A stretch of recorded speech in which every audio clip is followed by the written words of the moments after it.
everyone, this is Cinema. And this is Johannes. And you're watching Board Gaming Ramblings. And today we are taking a look at Movie Tricks, an upcoming trick-taking game coming out at Essen Spiel. And before we start to say anything, we have to let you know that we do know the designers and the publishers of this game. With that said, let's talk about Movie Tricks. Movie Tricks is a must-follow trick-taking game. If you don't know what that means, it means that you have to play the same color as the other players. Let's say if I am the lead player, I'm going to play this gray tree. Then the other players do have to play gray cards as well. If they don't have gray cards, they can play whatever they want. Let's say they don't have a gray card, but they have a blue, and right now the blue is the trump. Then they're going to win if nobody else plays a higher trump. And in this game, it's basically not just win or lose. Every player who plays a card, which is all the players, you cannot skip playing a card, is going to get a new card into their tableau. And they're trying to do set collections in many different ways. I'm going to go through them quickly soon. So basically, if I was the first player, I can choose whatever card I want, and I will place it into my tableau. Then the other players will choose. The last player will also be able to choose a couple of bonus cards. And those are gonna also choose what is gonna be the trump for the next round. Let's say I choose this one. I can either place it into my hand, I can place it out into my tableau, or I can discard it to choose another trump color. But if I take this one into my hand, I can choose whatever trump color I want. So the trump is probably gonna change every trick. And the game is going to play it over only one hand. So depending on the number of players you are, different number of tricks. And then you're going to score points. You're going to score points for the movies you made. You're going to score CGI for the amount of CGI symbols you have, plus the value of the last CGI card you played. You're going to score props, but only if you gathered a prop card during the game. And the way that works is that when I place a prop card, I can count how many different props I have. Let's say I play this card 8 red card here. I now have 4. I don't have to choose, do I want to take the 4 card, which gives me 7 points, or do I want to wait to see if I can later play a prop card that gives me a higher number of props and a very much higher number of points. Then you're going to score rolls. You're going to score for the amount of characters you have, and if you have the same amount of the 2 different characters, you're going to score some bonus points. And then there is a majority for the soundtracks. The most soundtracks is going to be 18, the least is going to be 0, and the others are going to be 12. So the most important thing, feels like, is to not be the least in the soundtrack category. Then you're going to score, it sounds like a lot, it's not that much. Then you're going to score your best movie. So right now I only have one movie called Submarine Rebel, Hidden Moment. Woohoo. I would see that.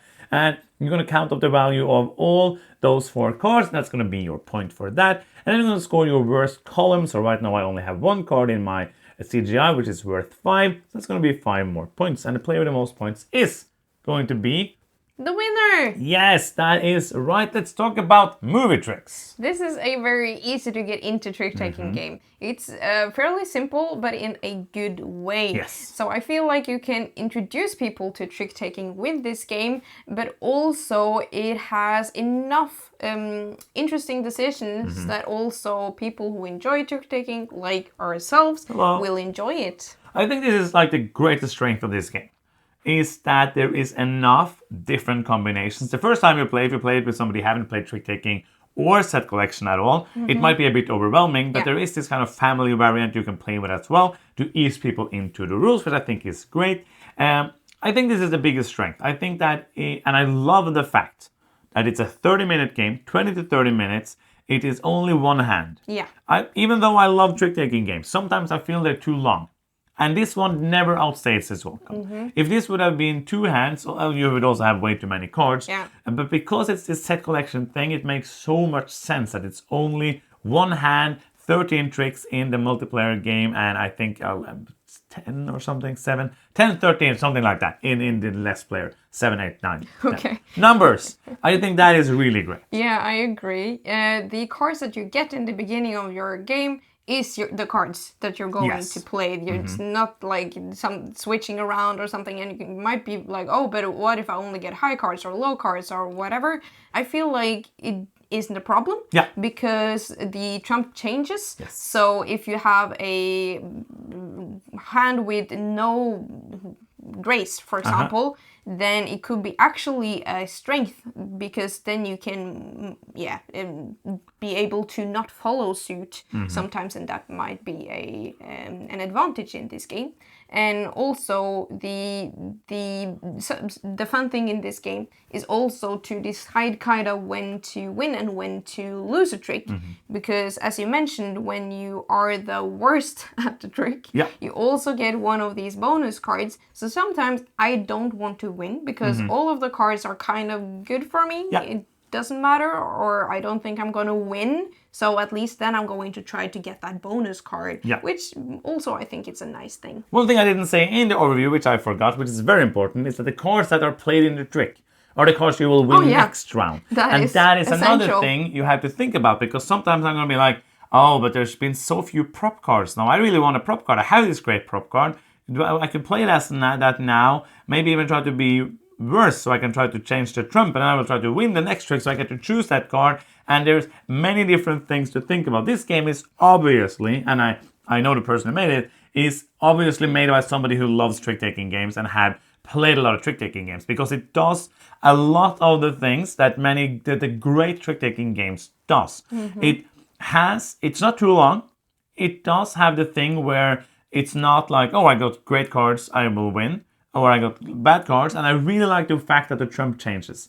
Because it will also make a bad hand better and worse, and then better and worse. And because it's only because many trick-taking games, you play multiple hands. And I feel like the reason for that, many games are like 1 round per player. And that is to balance out the luck factor. Because many trick-taking games, most trick-taking games have luck.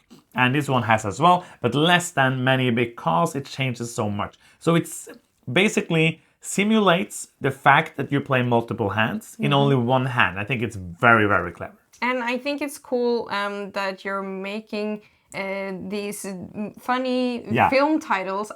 The theme works. Yeah, the theme works, and also it isn't that much artwork in the game. But I think it's fun that they include these quotes from the movies down here. And I think the different scorings work well. I think the last 2 cards, the last 2 tricks you play in the game is where the tension really hits me. Because then, for example, let's say that I've evened out these rolls the entire game. I have the equal number of each of the characters. And in the last trick, I didn't care about winning. Then I might have to take a card that unbalances that for me. Or for example, I have a high card here in the CGI to really boost my scoring there, and I draw a 0 the last trick. Or a 1. Yes. So you're trying to, at the end of the game, to see, okay, could I lose the next to last trick to get to decide the trump for the last trick, or could I save a high card, or I think that decision is especially interesting. I agree. Who do you think is going to like movie tricks? I think you will like this if you either are a fan of trick-taking games, but don't need like a brain-melting one. Because in this game, I feel like a lot of the cards that I get throughout the game is generally good. So it doesn't, I'm not, I didn't win this trick. It's okay. It's fine.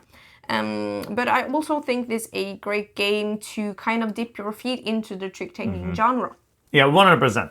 Many of the trick-taking games we like are very weird. It's like this turns the whole thing upside down. It changes everything. This doesn't do that. This doesn't try to be a weird Asian. I'm saying Asian because there's so many of those games coming out of there which are very great, but like it's not so clever. But you're not going to play them as your first trick-taking game because you're going to hate trick-taking games. But this one is taking trick-taking and taking all the things that makes a good trick-taking good and distilling it into a easy to digest package. So I think that this, as you said, is going to be a great filler because it's that short for people who love trick-taking games, but as me, made me think like an hour might be too long for a game, and also to get into them, as you said, basically. Copying what you said, just saying it again, because that's what I do sometimes. You want to do some final thoughts? Yeah.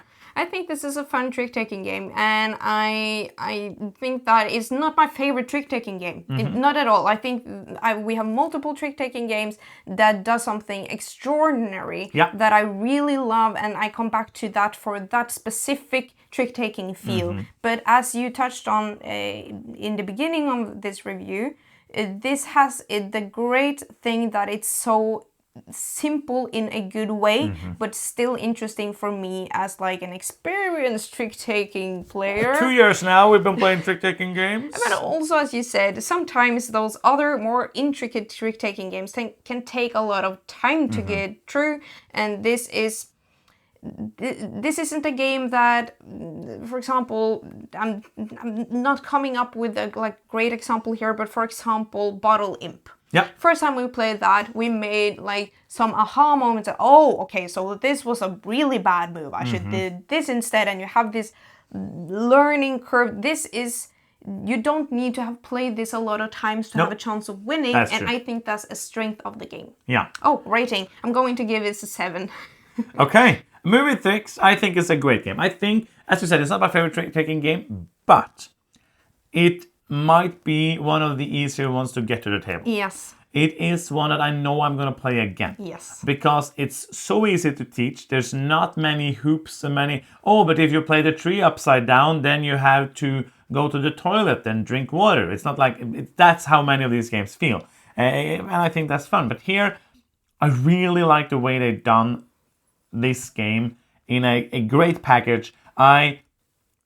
Basically everything that's in the review. If you skip to this, listen to the review. I think it's very clever. I think it's distilled almost everything that makes a great trick-taking game great. I know I'm going to play it again. I really enjoy it. It's a comfort. Like it's not like but it's like a comforting trick-taking game where it has tension, but it gives me that, as you said, like everything is good, but it's also like, for example, what I've been trying to do, like my strategy, if I get like a high card for my first card, I want to do like a very good move in the beginning. Yeah. So it's very important for me to the first 4 or the first of each category I get is a high number. So if that's available, I'm going to try to win that trick. So there is a lot of strategy of when to use your high cards, and of course somebody else can destroy that plan, and that is the fun of the game. But I really enjoy it. So I'm going to give it an 8. I think it's a great trick-taking game. And that's the end of the video. Thank you for watching. Subscribe. Free. Now. Do it. I'm Johannes. I'm Cinema. And you've been watching Board Gaming Ramblings, and bye-bye.